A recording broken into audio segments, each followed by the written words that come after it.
why is it that we often avoid conflict and uncomfortable conversations in the workplace? Let me hear just a few personal experiences. Why is it that we avoid conflict and uncomfortable conversations? I think in one aspect is to not create it worse later.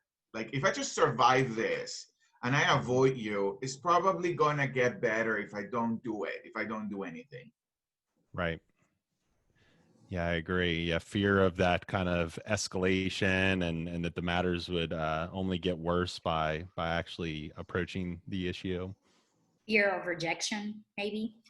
Fear of rejection, maybe resentment, retaliation, all those R words. Anybody else have one? What about you, Maria? You were so kind to start this conversation. Well, for me, I would say that I would be uncomfortable thinking I'd get in trouble and it's going to be so awkward that, like Giovanni said, I might as well do nothing and it'll hopefully go away. Right, right. Yeah, maybe lead to it being so uncomfortable that you lose your employment, or the relationships become damaged to the point of no end in the workplace too. That can be very uncomfortable and unsettling to enter Mhm. into. So it's very nerve-wracking. So we typically would stick then to the safe conversations, right? The water cooler conversations around weather, sports, what Netflix series we're binging. Those are the ones that typically are easy to stick to. And some examples of uncomfortable conversations in the workplace and in leadership would be maybe a performance review, a termination, HR issues if there's a complaint or a harassment claim or a conflict, sharing that maybe a raise is not going to be given. So by a show of hands, can everyone here relate to having maybe those experiences and feeling uncomfortable in those situations? I see a lot of hands here. And so before we get into the how, because I know we want to get into the application of this, but what is the problem with avoiding uncomfortable conversations? So let me just, in the interest of time, go over a couple things that I have on my list here, because it does carry a high price for organizations, that failure to communicate. So it creates a lack of trust in your organization. It creates this lack of accountability. It also creates artificial harmony amidst unresolved tensions, kind of to Gio's point earlier. These issues, these gaps become wider and wider, and then all of a sudden you don't even know what the original problem was. You can create damaged relationships because issues are never resolved. Uh, it exacerbates the problem.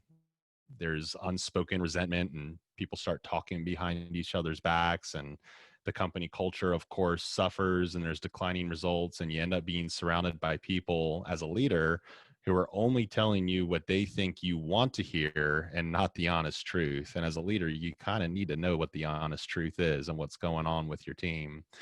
So the point here is, this is, again, in the context of leadership and business, but we can easily apply this in our own personal lives with our families, our friendships, when uncomfortable conversations are avoided. Think about, a night with the family where all of a sudden politics come up, and everybody is on the opposite ends of the spectrum, and how that can create some tension in the room. And so a lot of the times what we practice in leadership and in business in terms of emotional intelligence and becoming more comfortable with these hard conversations is applicable, in those situations as well, and perhaps tempers us in those moments, or it gives us a little bit more clarity on how to tackle those situations. So why are we even talking about this, guys? Like, why is it important to be more comfortable with having uncomfortable conversations?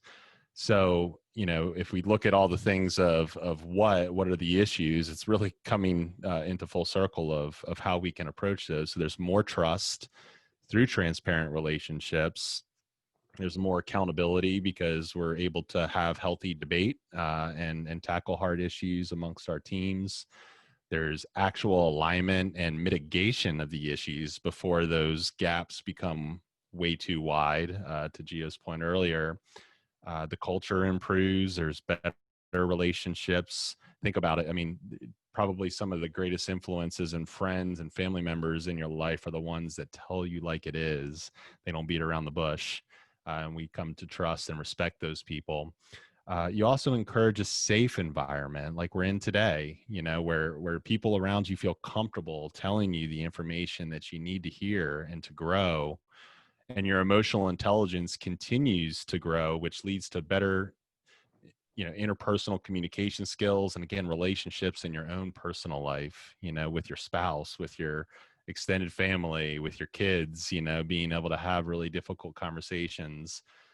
All right, guys. So we have a couple minutes. How do we then become more comfortable with having uncomfortable conversations? And we're going to talk about this. I am a podcast host, and I see several people on the call here, like Jay Schaefer, who's been a esteemed guest on my show, and I've been fortunate to really listen and gain wisdom from some of the top leaders that I've been able to have on. And so I reached out to all of them, and I created a blog post. It's on the Chat with Leaders website. It's just chatwithleaders.com in the leadership development section. But let me highlight the top 10 kind of common themes from executives, leadership authors, motivational speakers, and business owners that I heard back. And then we can kind of go into our small groups and talk a little bit more about this. But one of the top ones was don't procrastinate. You know, don't let these issues become bigger and bigger.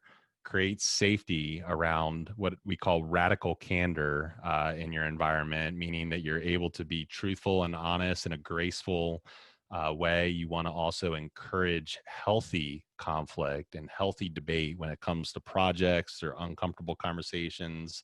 You know, it should be a safe environment for you to engage in debate.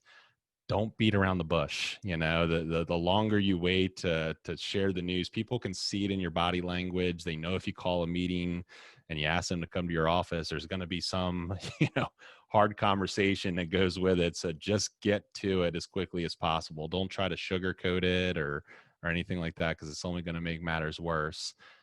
Also, listen. I think we all know this, guys, but listen.